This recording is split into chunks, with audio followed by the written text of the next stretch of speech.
Hello everyone students, आपका बहुत बहुत स्वागत है हमारे और आपके चैनल में। दोस्तों, अब तक हमने क्लास 8 के साइंस के फर्स्ट चैप्टर यानी कि क्रॉप प्रोडक्शन एंड मैनेजमेंट का एक इम्पॉर्टेंट टॉपिक एग्रीकल्चरल प्रैक्टिसेस के 4 प्रैक्टिसेस कंप्लीटली पढ़ लिए हैं। हमने प्रीवियस वीडियो लेक्चर में पढ़ा था कि एग्रीकल्चरल प्रैक्टिसेस 7 तरह की होती हैं, उनमें से हमने 4 को कंप्लीट कर लिया है। सबसे पहले हमने कंप्लीट किया प्रिपरेशन ऑफ द सॉइल, उसके बाद हमने कंप्लीट किया सोइंग, उसके बाद एडिंग मैन्योर एंड फर्टिलाइजर और उसके बाद इरिगेशन।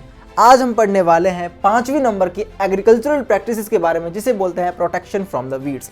अगर आपको नहीं पता कि एग्रीकल्चरल प्रैक्टिसेस क्या होता है तो यहाँ आई बटन पर एक लिंक आ रहा है, एक वीडियो आ रहा है, इसे देख लीजिए, आपको समझ आ जाएगा। सो गाइज, अब बिना देरी करते हुए हम अपने वीडियो लेक्चर को स्टार्ट करते हैं। दोस्तों, जैसे जैसे हमारी क्रॉप बड़ी हो रही है उसके साथ साथ एक ऐसा प्लांट भी ग्रो हो रहा है जिसकी हमें ज़रूरत नहीं है। इस प्लांट को बोलते हैं वीड। वीड्स क्या होती है? वीड्स ऐसे प्लांट होते हैं जो हमारी क्रॉप के अगल बगल अपने आप नेचुरली ग्रो कर जाते हैं। ये हमारी क्रॉप के साथ compete करते हैं न्यूट्रिएंट्स, स्पेस और लाइट के लिए। अभी हम इन चीज़ों को अच्छी तरह समझने वाले हैं। देखिए गाइस, जो हमारा ये 5वां नंबर का पॉइंट है प्रोटेक्शन फ्रॉम द वीड्स, ये काफ़ी ज़्यादा इंपॉर्टेंट बन जाता है क्योंकि जो हमारी क्रॉप है उसके अलॉन्ग मैंने आपको बताया कुछ वीड्स उगने लग जाती हैं। वीड्स क्या होते हैं मैंने आपको बताया, these are the undesirable plants, मतलब ऐसे प्लांट्स जिनको हम नहीं चाहते कि ये पैदा हों, ये ग्रो करें। क्यों ग्रो ना करें? बिकॉज इनकी ग्रोथ क्रॉप के लिए नुकसानदायक है। वो कैसे होती है मैं आपको अभी बताने वाला हूँ, लेकिन उससे पहले हम इसका डेफिनेशन एक बार आपको समझा देते हैं। एग्जाम में आपको ये डेफिनेशन लिख कर आना है। यहाँ पर सबसे पहला आएगा the undesirable plants that are grown, ऐसे अनडिज़ायरेबल प्लांट्स जो ग्रो हो जाते हैं along with the crop, crop के साथ, उन्हें बोला जाता है वीड्स। क्या बोला जाता है? वीड्स। अब ये वीड्स हमारी क्रॉप के लिए नुकसानदायक है। कैसे नुकसानदायक है? इस चीज़ को भी आपको एग्जामिनेशन में पूछ सकता है और आपको अगर ये चैप्टर अच्छी तरह करना है तो आपको छोटी छोटी चीज़ें लर्न करनी पड़ेंगी। और इसमें ऐसा नहीं है कि बहुत ज़्यादा टफ है, बहुत ही ज़्यादा आसान है। आप इसे 1-2 बार पढ़ेंगे, इस वीडियो को 2 बार देखेंगे, आपको समझ में आ जाएगा। एक नोटबुक बनाकर आप इन चीज़ों को नोट कर ले, वो मेरी आपके लिए एडवाइस है। सो स्टूडेंट्स, यहाँ पर अब हम पढ़ने वाले हैं डिसएडवांटेज और हार्म या फिर इनका नुकसान caused by the weeds. Weeds के द्वारा हमारी क्रॉप पर क्या नुकसान होता है, क्या गलत प्रभाव पड़ता है। सबसे पहला आता है दे कम्पीट विद द क्रॉप। ये हमारी क्रॉप के साथ, खेत में लगी हुई जो क्रॉप है उसके साथ कम्पीट करते हैं, कंपटीशन करते हैं। कैसा कंपटीशन करते हैं? देखिए गाइज, यहाँ पर कंपटीशन करते हैं वाटर के लिए, स्पेस के लिए, लाइट के लिए एंड न्यूट्रिएंट्स के लिए। देखिए, क्रॉप के अलोंग, इधर उधर, क्रॉप के इर्द गिर्द, क्रॉप के आसपास जब ये वीड्स उगने लग जाएंगी तो वहाँ पर क्या होता है, जब वीड्स उगने लग जाती हैं तो जो हमारी क्रॉप है उसके पास जो न्यूट्रिएंट्स है आसपास के, उनको ये वीड्स अपनी बॉडी में एब्जॉर्ब करने लग जाती हैं। उसके अलावा यहाँ पर जो हमारी क्रॉप उगी हुई है उसके बगल में ही कोई वीड है तो हमारी क्रॉप के लिए स्पेस तो बचा ही नहीं। हमारी क्रॉप के लिए वाटर जो हमने डाला था उसको ये वीड्स अपनी बॉडी में एब्जॉर्ब कर रही हैं। दोस्तों, आपको एक चीज़ ये भी पता है कि जो सनलाइट होती है उसकी हेल्प से प्लांट फोटोसिंथेसिस प्रोसेस परफॉर्म कर पाते हैं और फूड बना पाते हैं। अब मान लीजिए कि एक वीड इधर ग्रो कर चुकी है और हमारा जो क्रॉप का प्लांट है वो इधर ग्रो कर चुका है। सनलाइट आ रही है ऐसे, तो हमारे जो ये क्रॉप है इसके ऊपर लाइट अब कम पड़ रही है, लाइट इसके ऊपर अब कम आ रही है। क्यों कम आ रही है? क्योंकि इसके सामने कौन खड़ा है? वीड खड़ा है। सो वीड जो होते हैं लाइट के साथ भी कंपटीशन करते हैं, यानी कि लाइट भी नहीं पड़ने देते क्रॉप्स के ऊपर। अभी मैंने आपको बताया कि किस किस चीज़ के ऊपर कंपटीशन होता है, water, space, light and nutrients. इन चीज़ों के ऊपर कंपटीशन होने लग जाता है हमारे क्रॉप्स के बीच में और वीड्स के बीच में। हमें क्या चाहिए? अपनी क्रॉप को ज़्यादा प्रोड्यूस करना है। अब उस क्रॉप का मिल चुका है एक कॉम्पिटिटर जो हमारी क्रॉप के अंदर जितने भी न्यूट्रिएंट्स थे उन्हें अपनी बॉडी में एब्जॉर्ब कर रहा है। ये हमारे लिए ठीक नहीं है, क्रॉप के लिए ठीक नहीं है। इसलिए इनका एक सॉल्यूशन है, इस चीज़ का एक सॉल्यूशन है। इस चीज़ का क्या सॉल्यूशन है? इसका सॉल्यूशन है इनको रिमूव कर देना। अभी हम बताएंगे कि रिमूव का कैसे, क्या प्रोसीजर है। लेकिन इसके अलावा एक और नुकसान होता है वीड्स का। वीड्स किस तरीके से एक और नुकसान करती हैं? वीड्स को हिंदी में बाय द वे खरपतवार बोला जाता है। सो ये खरपतवार यानी वीड्स प्लांट्स के लिए पॉइजनस हो सकती है। पॉइजनस यानी कि जहरीली, पॉइजनस यानी कि जहरीली हो सकती है प्लांट्स की बॉडी के लिए और एनिमल्स की बॉडी के लिए। उसके अलावा एक और नुकसान ये है कि जब हम हार्वेस्टिंग करते हैं, जब हमारी क्रॉप मैच्योर हो जाती है तो हम वहाँ पर एक प्रोसेस परफॉर्म करते हैं जिसे बोलते हैं हार्वेस्टिंग। आपको मैंने बताया कि ये वीड्स क्रॉप के साथ ही ग्रो हो चुकी हैं, यहाँ पर बहुत सारी क्रॉप लगी हुई है, उनके बीच में वीड्स भी लगी हुई है। जब इनको हम काटेंगे तो बीच बीच में वीड्स भी इंटरफेयर करेगी, दखल अंदाजी देगी। कौन? वीड्स। हार्वेस्टिंग के दौरान भी दखल अंदाजी दी जाती है इन वीड्स के द्वारा। दे में interfere during harvesting. I hope guys आपको समझ आ रहा होगा। एक बार रिपीट कर देता हूँ। सबसे पहले क्या करेंगे, इनका क्या नुकसान है? इनका एक नुकसान है, ये हमारी क्रॉप के साथ कंपटीशन करते हैं। किस चीज़ के लिए? वाटर के लिए, स्पेस के लिए, लाइट के लिए एंड न्यूट्रिएंट्स के लिए। उसके अलावा ये जहरीली हो सकती हैं। एंड देन फाइनली ये हार्वेस्टिंग के दौरान इंटरफेरेंस करती हैं। और ये बहुत ज़्यादा इनके जो ये 3 नुकसान हैं आपको लर्न होने चाहिए, आपको एग्जामिनेशन में पूछा जा सकता है। अब इसके नुकसान तो इतने सारे हैं, फ़ायदा भी इसका है कोई। हाँ, कई बार हम किसी वीड को खाने में यूज़ कर लेते हैं। उसका एग्जाम्पल है बथुआ। ठीक है, आपको पिक्चर में दिख रहा है, आपने खाया होगा इसको, आपने इसका पराठा बनाकर खाया होगा। अगर आप गांव देहात के बच्चे हैं तो आपने इसका पराठा ज़रूर बनाकर खाया होगा। अब हम बात करने वाले हैं इसका सॉल्यूशन, यानी कि इन वीड्स को किस तरीके से कंट्रोल किया जाए। देखो 2 तरीके हैं, वीड्स को कंट्रोल करने के 2 तरीके हैं, लेकिन उन 2 तरीकों में एक चीज़ कॉमन है। वो चीज़ क्या है? इन वीड्स को मार देना। इन वीड्स को मार देना, ख़त्म कर देना, किल कर देना, ये चीज़ कॉमन है। अब पहला मेथड क्या है? हम इन्हें रिमूव कर दें। कोई वीड लगी हुई है खेत में, हमने उसे उखाड़ दिया, रिमूव कर दिया। उखाड़ने का क्या मतलब है? हमने उसको रिमूव कर दिया खुद से, मैन्युअली। कैसे करा? मैन्युअली यानी कि अपने आप से। हमने देखा कि यहाँ एक वीड है, चलो वीड को उखाड़ कर लाओ, इस तरह से। यहाँ एक वीड है मतलब कमरे में वीड नहीं है, खेत में वीड है, क्रॉप के साथ वीड है, हमें दिख गई। जो किसान है वो वीड ढूंढने निकला है, उसको खेत में बहुत सारी वीड्स मिल जाएंगी, उनको वो एक एक करके हटा देगा बाय द हेल्प ऑफ खुरपी। खुरपी एक टूल होता है जिसकी हेल्प से इन्हें मैन्युअली अपने आप से, अपनी सूझबूझ से हटाया जाता है। सो एक तरीका होता है मैन्युअली, खुद से।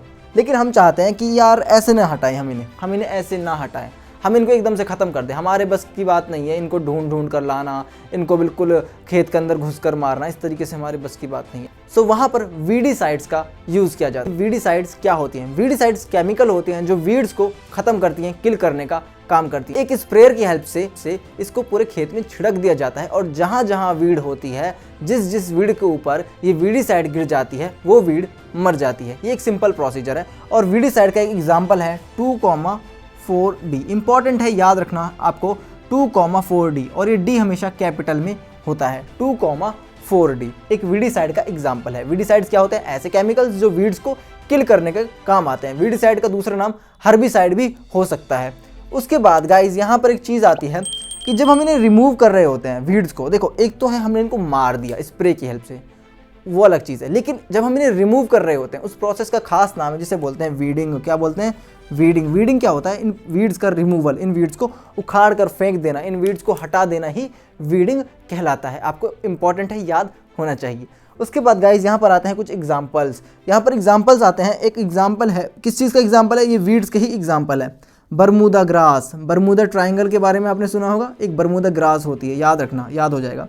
बरमूदा ग्रास ये क्या होती है? वीड होती है। उसके अलावा कैनाबिस, बरमूदा ग्रास, कैनाबिस, ये क्या होते हैं बेटा? वीड्स हो। आई होप गाइज आपको समझ आया होगा कि वीड्स से हमें प्रोटेक्शन की जरूरत क्यों पड़ती है। क्रॉप को वीड से प्रोटेक्शन की जरूरत इसीलिए पड़ती है क्योंकि guys crop production and management में जो पूरा फोकस दिया हुआ है वो क्रॉप की प्रोडक्शन को इंक्रीज करने पर दिया हुआ है। आई होप गाइज आपको मेरी बात समझ आई हो। अब हम पढ़ने वाले हैं 6 नंबर की एग्रीकल्चरल प्रैक्टिसेस यानी कि हार्वेस्टिंग के बारे में। चलिए गाइज अब हम आगे बढ़ते हैं। गाइज अभी हमने जो वीडिंग के बारे में पढ़ा था उसमें मैंने आपको एक चीज़ बताना भूल गया, कोई बात नहीं, हो जाती है गलती।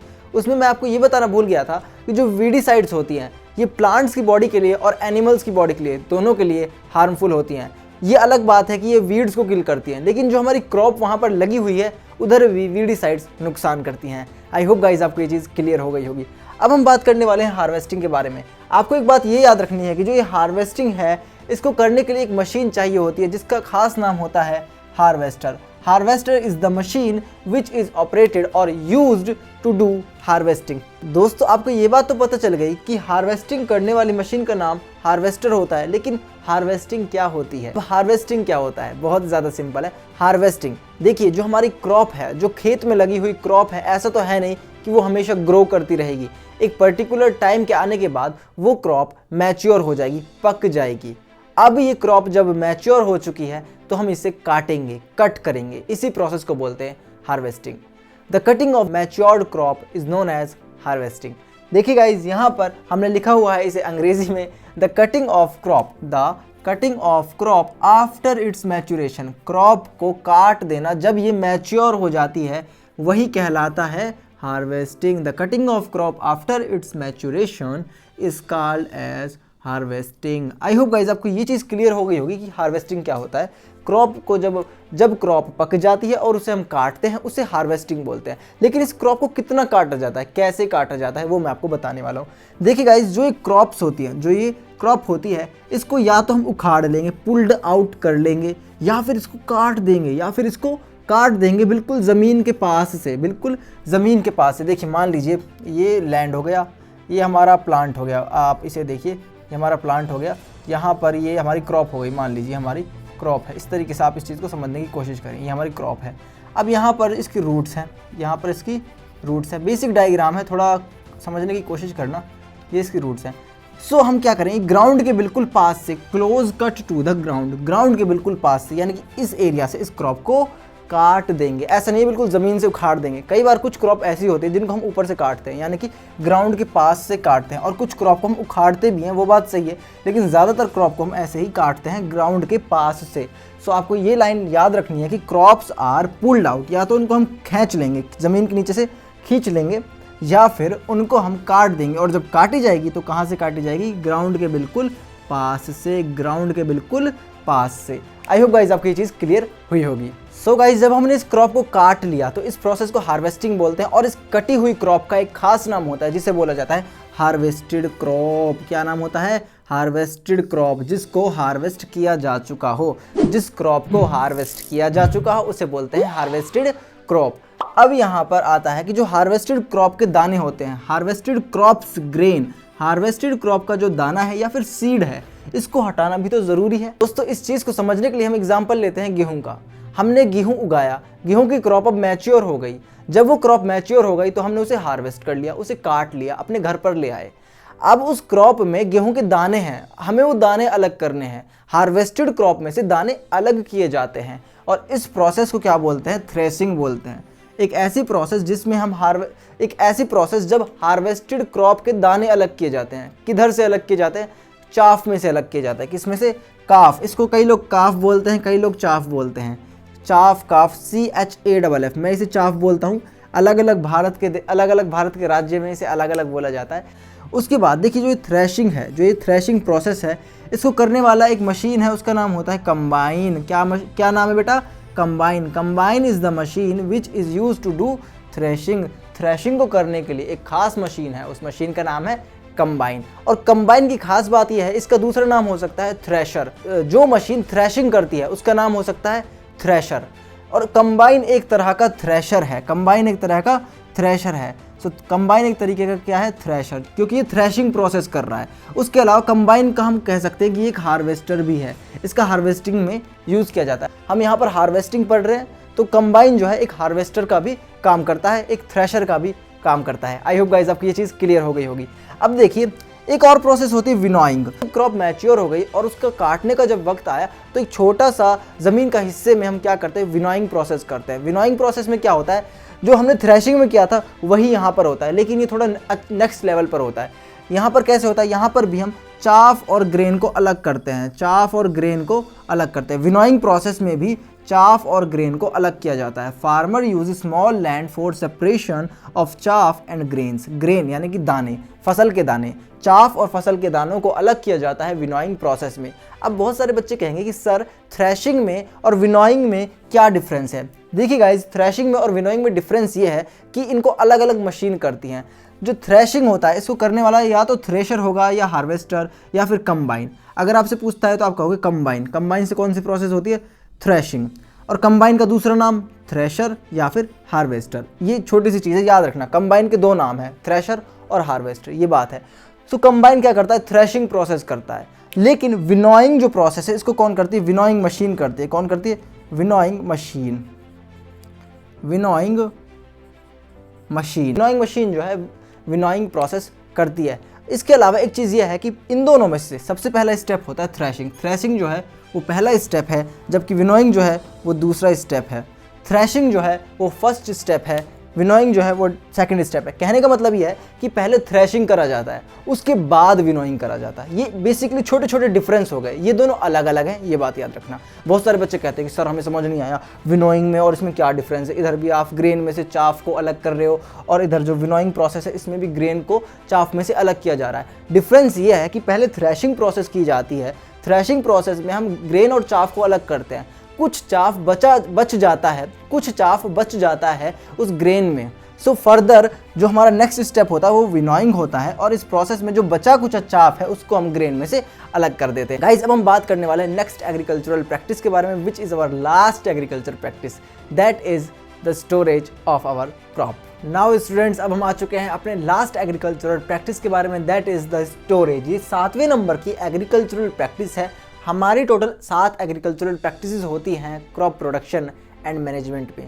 सो गाइज आई होप आपको मेरी बात समझ आ रही होगी। हम चैप्टर के बिल्कुल एंड पर आ चुके हैं और मैं ऐसा मानकर चल रहा हूँ कि आप नोट्स बनाते हुए चल रहे हैं। जितना मैंने आपको पढ़ाया है आपने उसे कॉपी पर नोट कर लिया है। अगर आपने नोट नहीं किया तो मैं आपको नोट्स प्रोवाइड करा दूंगा डिस्क्रिप्शन में लिंक देकर। सो गाइज अब हम स्टार्ट करने वाले हैं स्टोरेज का। देखिए जो हमने क्रॉप ली, जो हमने क्रॉप को हार्वेस्ट किया, जिस क्रॉप को हमने हार्वेस्ट किया अब हम उसको स्टोर करेंगे, प्रॉपर वे में स्टोर करेंगे, एक अच्छे मेथड से स्टोर करेंगे। अच्छा मेथड यानी कि ठीक तरह से यानी कि बिल्कुल ऐसे स्टोर करेंगे कि वो ख़राब ना हो जाए, क्योंकि बहुत सारे insect, paste, micro organism like bacteria, fungi ये हमारी क्रॉप को ख़राब कर सकते हैं। क्रॉप यानी कि जो हमारे ग्रेन्स हैं, दाने हैं जो हमने हार्वेस्ट करके निकाले थे वो ख़राब हो सकते हैं। सो हम क्या चाहेंगे कि ये ख़राब ना हो और ये सब चीज़ें आती हैं स्टोरेज में। तो स्टोरेज में हम सबसे पहले हमें क्या करना है, स्टोर करने से पहले, स्टोर का मतलब तो आपको पता है इकट्ठा करके रखना। इकट्ठा करके रखने से पहले एक चीज़ हमें करनी है कि जितने भी ग्रेन्स हैं हमें उनको ड्राई करना है। Before storing the grains must be dried. जो ग्रेन्स हैं, जो दाने हैं उनको हमें सुखा कर रखना है in the presence of sunlight to reduce, जिससे उनके अंदर रिड्यूस हो जाएगा मॉइस्चर। ये ग्रेन्स हमने सुखा दिए हैं, इनके अंदर के मॉइस्चर को हमने निकाल दिया है। कैसे निकाल दिया है? सन के सामने इनको ड्राई करके। सो गाइज इससे होता क्या है, इससे जो इंसेक्ट, पेस्ट और बैक्टीरिया और फंगाई, इंसेक्ट यानी कि कीड़े, पेस्ट यानी कि मकोड़े और बैक्टीरिया और फंगाई, इनका जो अटैक है हमारे ग्रेन्स के ऊपर वो कैसे हो जाता है, बच जाता है, प्रिवेंट हो जाता है। This prevent the attack by insect, paste, bacteria and fungi. मतलब कि इंसेक्ट, पेस्ट, बैक्टीरिया और फंगाई से प्रोटेक्शन प्रोवाइड हो जाती है। किस तरह से? इन्हें ड्राई कर ग्रेन्स को ड्राई करके। इसके बाद गाइज एक इंपॉर्टेंट पॉइंट ये आता है कि जब लार्ज क्वांटिटी में ग्रेन को स्टोर किया जाता है, when large quantity of grain is stored, कहाँ पर स्टोर होता है? 2 चीज़ें होती है, एक होता है साइलो, दूसरा होता है ग्रेनरी। साइलो और ग्रेनरी, ये 2 चीज़ें ऐसी होती है जहाँ पर हम लार्ज क्वांटिटी में, बहुत अधिक मात्रा में ग्रेन को क्या करते हैं बेटा, स्टोर करते हैं। अधिक मात्रा में ग्रेन को कहाँ स्टोर किया जाएगा? साइलो में और ग्रेनरीज में। यहाँ पर क्या होता है साइलो और ग्रेनरीज में? इधर भी बहुत सारी प्रिवेंशन के मेथड यूज़ किए जाते हैं, वहाँ पर बहुत सारे केमिकल्स का यूज़ किया जाता है जिससे ये जो क्रॉप है, जिससे ये ग्रेन्स जो है प्रोटेक्टेड रह सके। और फाइनली हमारे घरों में किस तरह से होता है? हम क्या करते हैं, घरों में एक कंटेनर का यूज़ करते हैं। एक बड़ा सा कंटेनर होता है जिसमें दाना होता है, ये अनाज होता है, ये बहुत सारा, उसमें मान लीजिए दाना है, ये कंटेनर है पूरा, ठीक है, ये कंटेनर है। इसमें हम क्या करेंगे, ड्राइड नीम की लीव्स डाल देंगे, जो सूखी हुई नीम की पत्तियाँ हैं इसके अंदर डाल देंगे। किसके अंदर? इस कंटेनर के अंदर। इन नीम की पत्तियों को इसके अंदर डालने से क्या होता है कि हमारे जो ग्रेन्स है वो कैसे रह जाते हैं बेटा, प्रोटेक्टेड। कैसे रह जाते हैं? प्रोटेक्टेड। यानी कि घरों में जो बिल्कुल देसी तरीका है वो क्या है, एडिंग ऑफ नीम लीव्स।